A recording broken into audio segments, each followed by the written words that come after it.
Hey, what's going on, everybody? Welcome to Under the Arch Sports. I'm Eric Hobbs, And I'm David Woldingen. and it is time for a showdown of the Tigers, LSU at Mizzou. Let's talk about it. But first, please, guys, go ahead and subscribe to our YouTube channel and find us on Facebook, Instagram, and on X. Click like, subscribe, notifications, all the things. Please and thank you. Now, before we get into things, I want to help out a buddy. Bear with me. Military owned and operated company, Scraggly Bush Fur Products.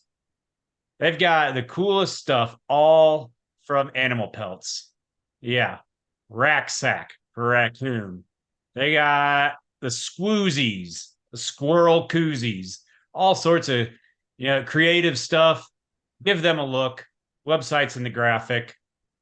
Help my buddy out. All right.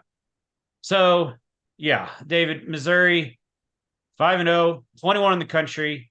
Actually, the higher ranked team in this matchup.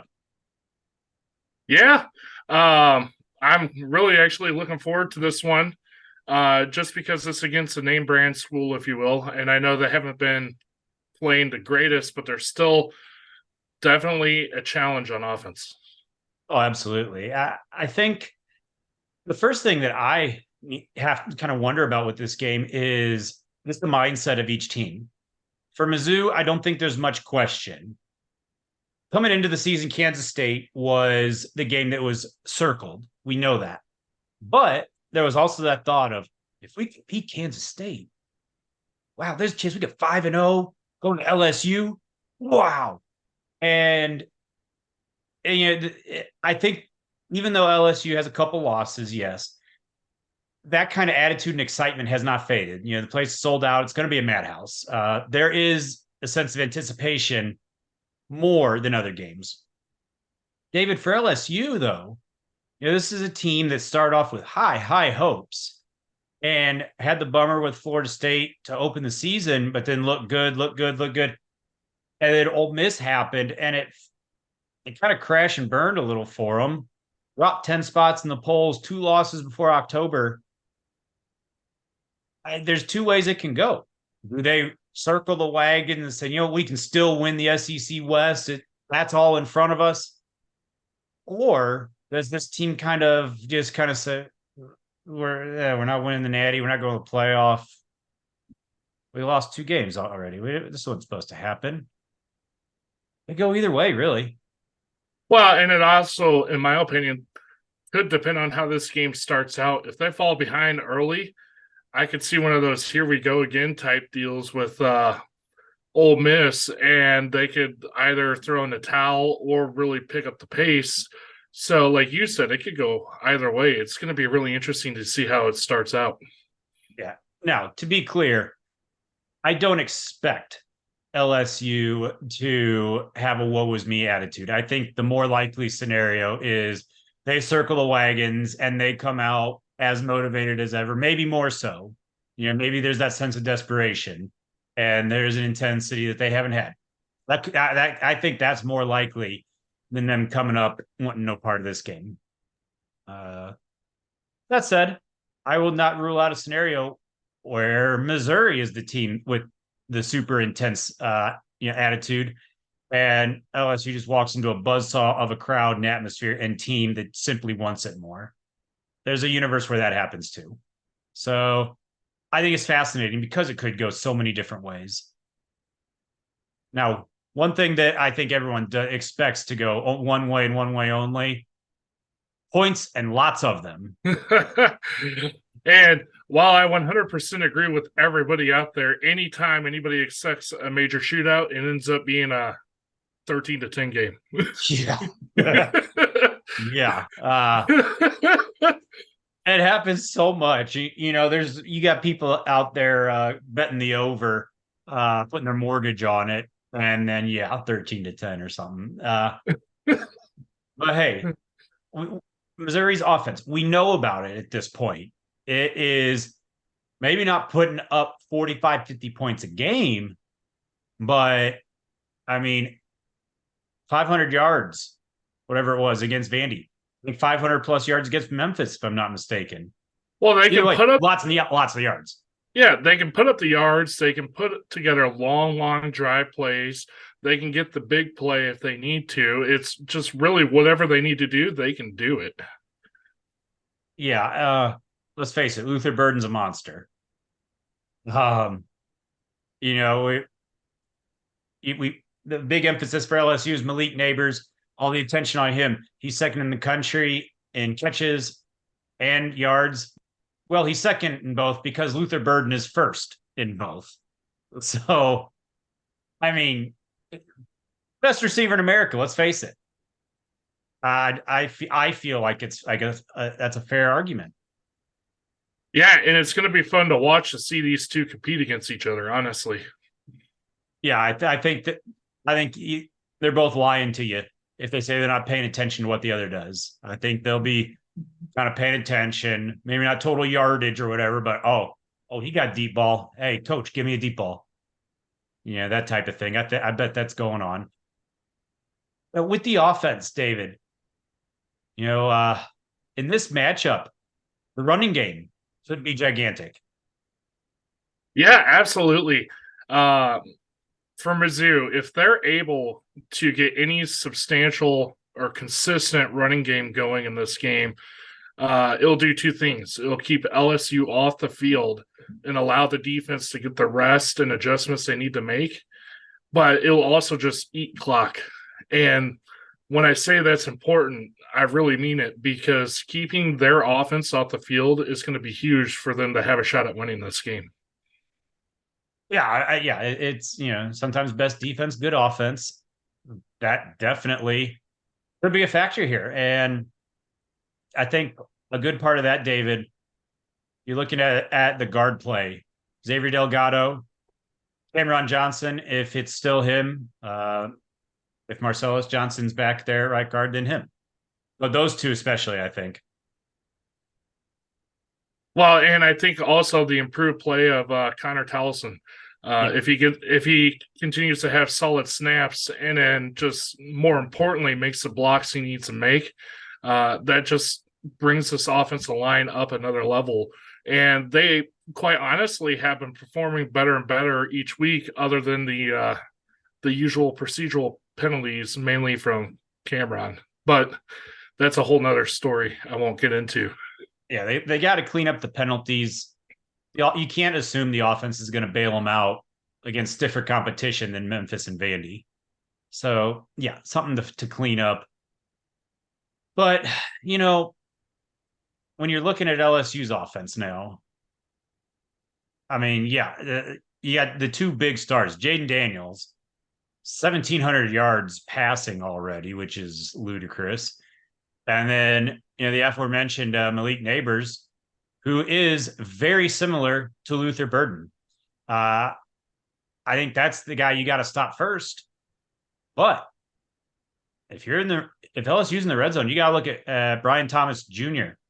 He's the guy who's got 8 touchdowns, 6'4" receiver, kind of the second choice, but in the end zone or in the red zone, he's got the most touchdowns. Well, and it's worth mentioning with him, he's not too far off in the yardage side of things too. So those are the two main targets Jaden Daniel has. Now, he's not afraid to spread the ball around even more, but those are the two that he targets the most. Yeah, now, just keeping on talking about Jaden Daniels here, he's got the most carries on the team, second leading rusher, most attempts, and some of that by design, some of that busted plays where he just makes something out of nothing. Yeah, and then their actual running back is Logan Diggs with 354 yards rushing, 6.2 yards of carry, and 3 touchdowns to complement Jaden Daniels. But Jaden, make no mistake, is the focal point of their offense, and he's what makes them go. Yeah, I'm really curious to see how LSU approaches running the football. I'm becoming convinced that anybody in the country trying to run in between the tackles on Missouri is in for a bad time. The top 10 rush defense in the country. It's running in between the tackles. It's not happening. They gave up their first rushing touchdown of the season, Missouri did, against Vandy to Ken Seals, of all people.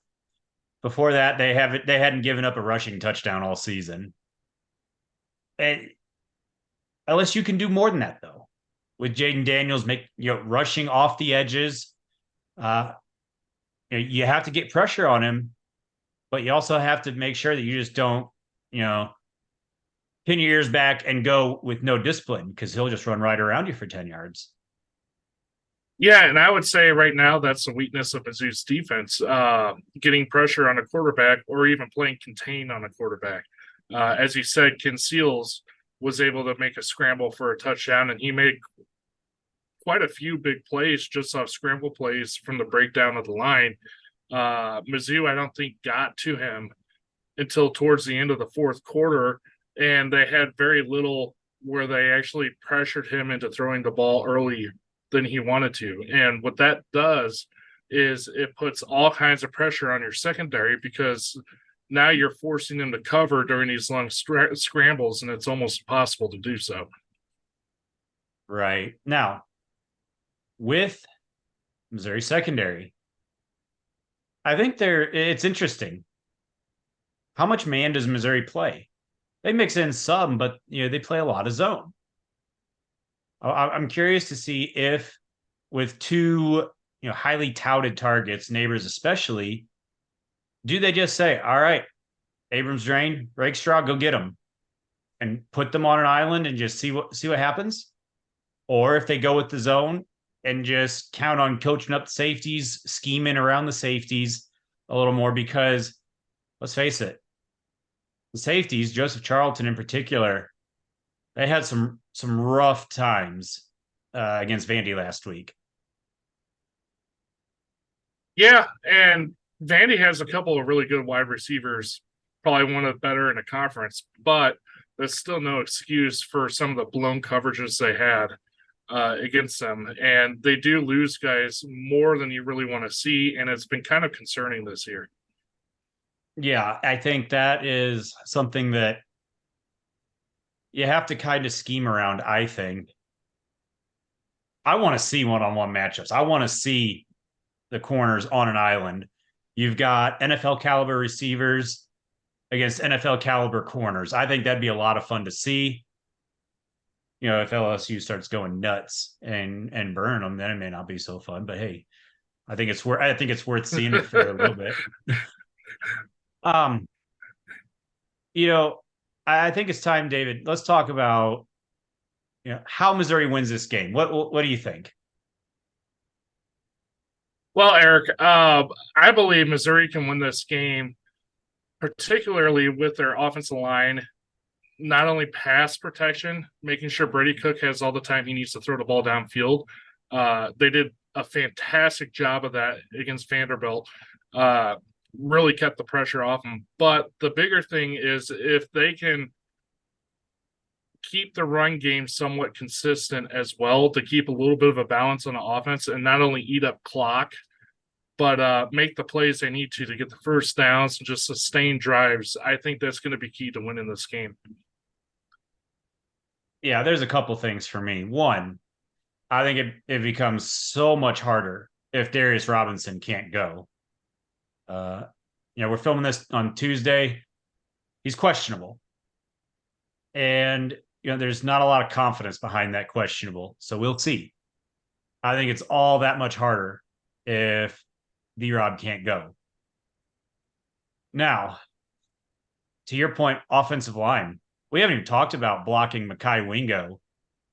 The stud D-tackle, former Missouri Tiger, one of about 400,000 Wingos that have been linked to Mizzou one way or the other in the last 15 years.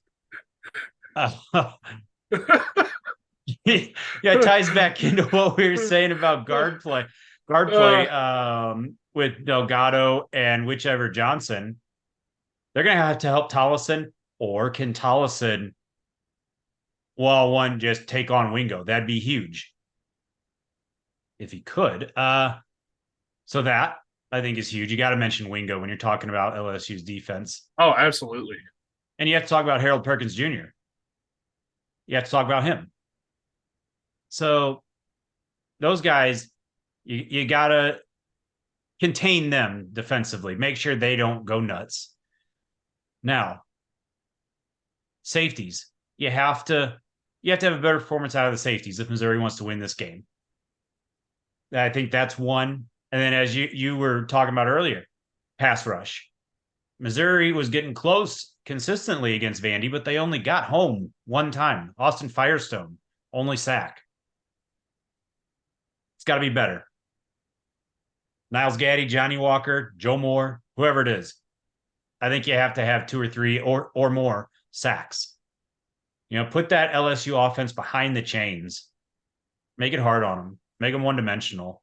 They're lethal enough. You need every edge you can get. So, David, I think it's prediction time. We